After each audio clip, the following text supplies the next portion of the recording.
Donc pour l'instant, vous avez vu que les tableaux. Vous avez vu les tableaux d'entiers, les tableaux de string, vous avez vu les tableaux d'hérissons aussi. Les tableaux d'objets. Vous voyez, quand c'est marqué tab objet, c'est comme les tableaux d'hérissons.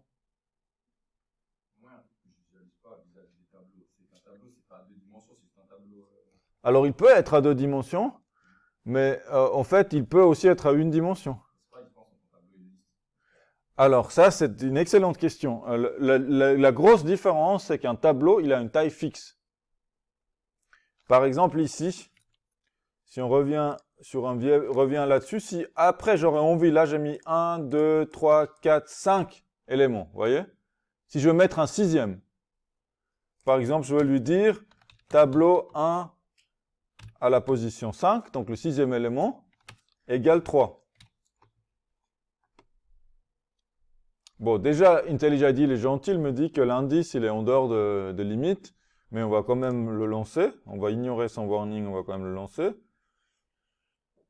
Et j'ai array index out of bound error. Et j'ai pas moyen de agrandir le tableau.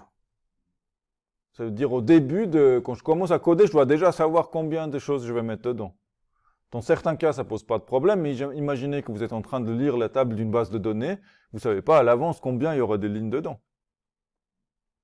Sinon, vous devez d'abord savoir combien de lignes, enfin, ça devient compliqué. Et les listes, justement, qu'on avait en Python, vous avez la fonction append, vous vous souvenez, on pouvait juste rajouter. Et en Java, il y a aussi un truc, ça s'appelle ArrayList. Et c'est ça que je vais vous montrer maintenant. Donc ça, je vais mettre en commentaire.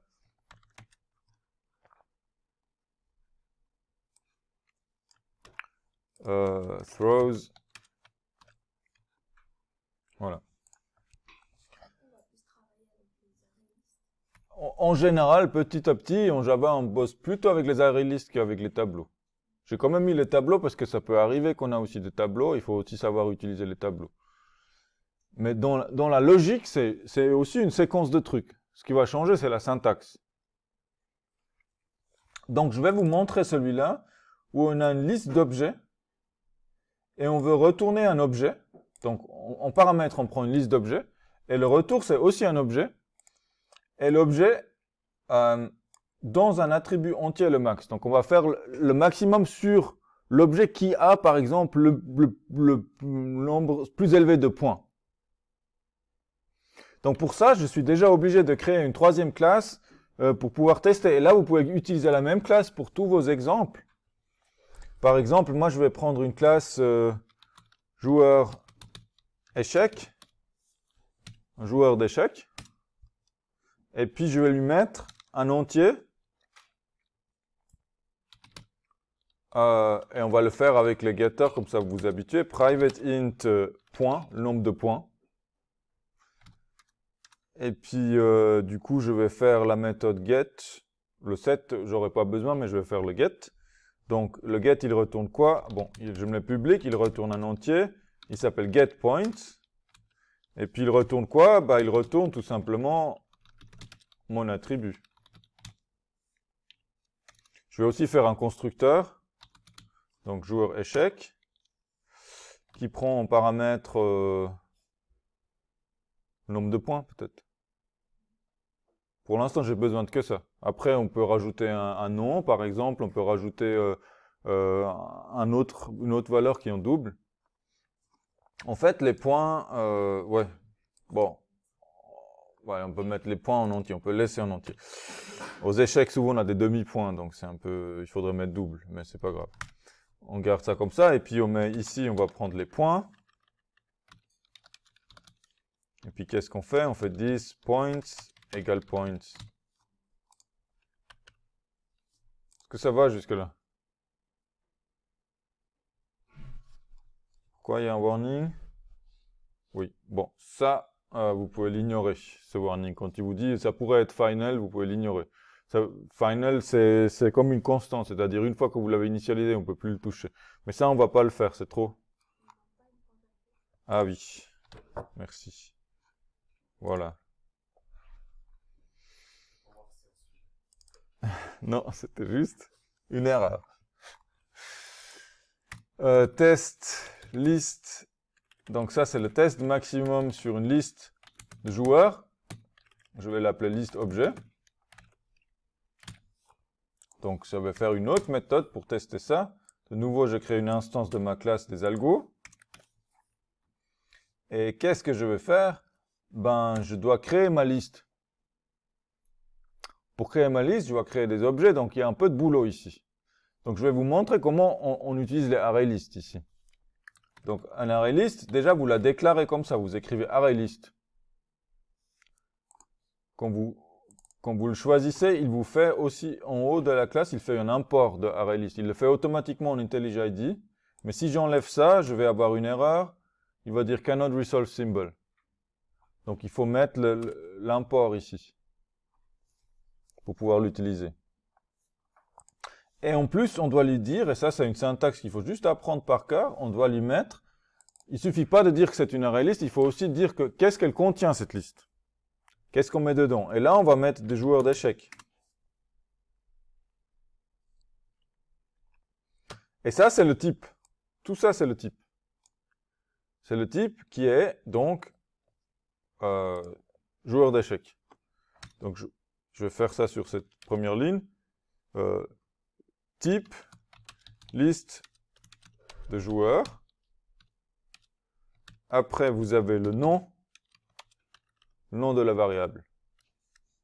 Nom de la variable. Donc, je mets un espace et là, je vais mettre le nom de la variable qui est joueur.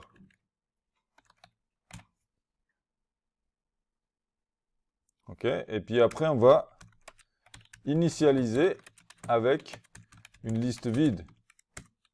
Joueur égale new ArrayList.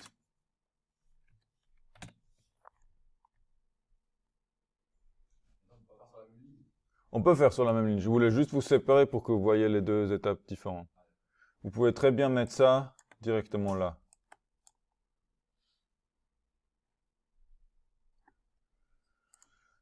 Donc là, j'ai une liste vide et maintenant, je dois remplir cette liste.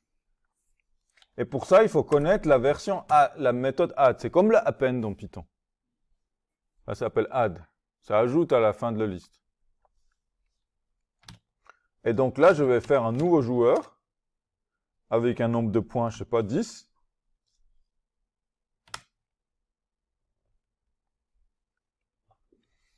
Peut-être je vais... ouais. Et puis je vais faire un autre joueur avec, je sais pas, un point 0. Et puis encore un avec, je sais pas, point 13. Un autre avec 2, par exemple. Et maintenant, je peux appeler ma méthode algo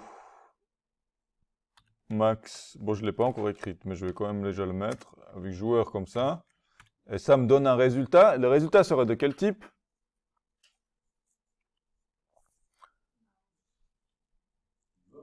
Ce type joueur.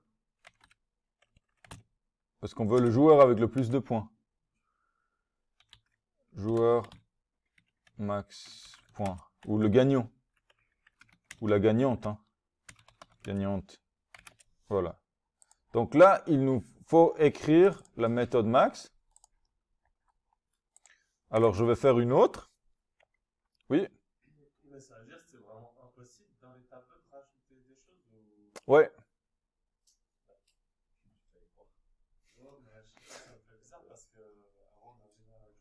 Ouais, mais en Python, il n'y a que les listes, il n'y a pas les tableaux. On a dit tableau, mais en NumPy, par exemple, vous deviez aussi spécifier le nombre. Je ne sais pas si vous vous souvenez. Le shape, on devait le mettre au début aussi. C'est pour une question de gestion de mémoire. Si vous savez à l'avance combien de place vous avez, vous savez exactement combien de place allouer en mémoire. Si c'est la place, elle est illimitée, ça devient beaucoup plus compliqué de gérer en mémoire. Donc en fait, c'est pour des questions de performance. Les tableaux, ça va plus vite parce qu'il alloue, il sait j'ai besoin de 10 joueurs, je prends la place pour 10 joueurs et c'est tout. Je n'ai pas d'un seul coup une autre place. Donc la mémoire qui suit, je peux utiliser pour autre chose. Si c'est ouvert, il faut trouver un autre système. C'est beaucoup plus complexe en fait. Ce que la ArrayList fait en interne, c'est elle a aussi un tableau, mais si jamais le tableau il est dépassé, elle crée un nouveau tableau, elle recopie tout dans un nouveau tableau. Mais ça, nous, on n'a pas besoin de savoir. C'est comme une liste. Aussi, en Python, ils font plein de choses derrière qui sont assez complexes, mais en tant que programmeur, programmeuse normale, on n'a pas besoin de savoir. Donc là, on va faire une méthode qui retourne un joueur d'échecs, qui s'appelle gagnante. Ou sinon, je peux dire max objet avec attribut max, par exemple. Si vous voulez normalement on pourrait l'appeler gagnante ou gagnant, mais là on est plus général dans la description. Ça peut peut-être vous aider plus à mettre dans d'autres cas, dans d'autres contextes. Et qu'est-ce qu'on prend en paramètre? Une array list de type joueur d'échecs. Je vais l'appeler list. Voilà. Donc, comment on fait ça? Vous vous souvenez, on a besoin à la fois d'avoir la position. On avait ça, parfois on voulait savoir la position et le nombre de points, par exemple. Donc ici, une possibilité, c'est de dire point max. C'est un entier. Et on fait comme avant, on l'initialise à integer min value. Comme ça. Et puis en plus, on doit aussi stocker l'objet. On doit stocker l'objet, joueur échec, gagnant. Et puis au début, c'est nul. On n'a pas. C'est comme none. On ne sait pas qui a gagné. Après, je vais faire ma boucle. For each, je prends directement la boucle la plus simple. Je dis c'est un joueur d'échecs. Joueur, dans la liste des joueurs. Ce retour à la ligne, il est inutile. Vous voyez la boucle for ici? Ça, c'est bon, vous comprenez ce qui se passe? C'est comme le for in. Et puis, qu'est-ce qui se passe? Si jamais le joueur, les points du joueur sont supérieurs au point max, on va dire supérieur ou égal, ben, on dit point max égale joueur get points et gagnante égale joueur. À la fin, qu'est-ce que je retourne?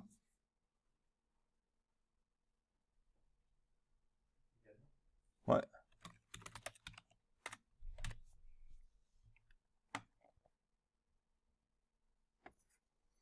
Et dans mon test, qu'est-ce que je vais faire? Donc, je vais... pourquoi il n'est pas content? Require type. Ah oui, parce que je ne l'ai pas appelé max pour finir. Je l'ai appelé objet attribut max. Voilà. Et puis je vais dire la gagnante devrait avoir 13 points. Et je peux afficher donc la gagnante. Voilà. Puis quand j'affiche ça, on fait une petite révision de toString aussi. Quand j'affiche ça, le problème que j'ai ici, j'ai un truc illisible, la joueur échec Rusimusi. Et donc, qu'est-ce qu'on fait? On fait le toString ici.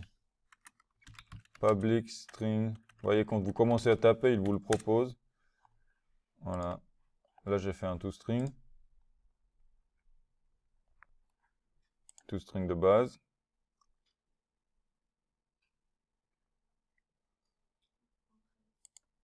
Voilà. Donc, c'est bon. Est-ce que vous avez compris le principe?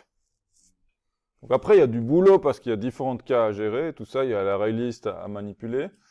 Je vais quand même vous montrer comment on fait le parcours de la liste ici sans utiliser le for each. C'est-à-dire, je vais faire une copie de cette boucle et je vais le faire avec les indices. C'est intéressant parce que ça va vous montrer ça va vous montrer comment on fait avec les méthodes d'ArrayList pour savoir sa taille et tout ça. Donc là, pour faire avec des indices, on va faire int i. On l'initialise à 0. Vous voyez, ça c'est pareil que là. En fait, je peux copier ça parce que ça ressemble beaucoup. Et là, simplement, à la place de faire tab length, je dois faire list.size. Ah, merci. List.size. Et là, c'est une méthode, donc je dois mettre des parenthèses. Donc, ça, c'est juste à apprendre par cœur que pour les listes, c'est pas length, c'est size. I++. Et après, je peux pas faire directement joueur comme ça. Je dois faire list. Ou peut-être plus simple, c'est de faire une variable de type joueur ici. Oups, pas char, out, joueur échec. Joueur égale list.getI. C'est comme tab de i. Simplement, on doit écrire getI.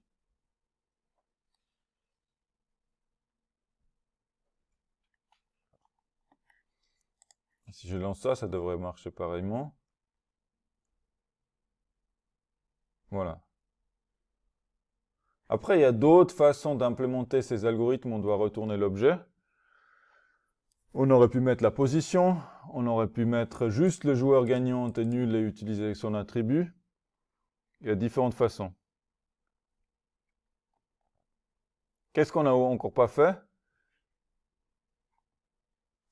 Je ne vais pas le faire dans la vidéo, mais c'est to do, gérer liste vide. Qu'est-ce qui se passe si la liste est vide? Voilà, il faut message d'erreur et puis il faut décider ce qu'on retourne. Peut-être qu'on va retourner nul, par exemple. À voir. Ça, je vous laisserai voir. C'est un peu dans le même style qu'ici.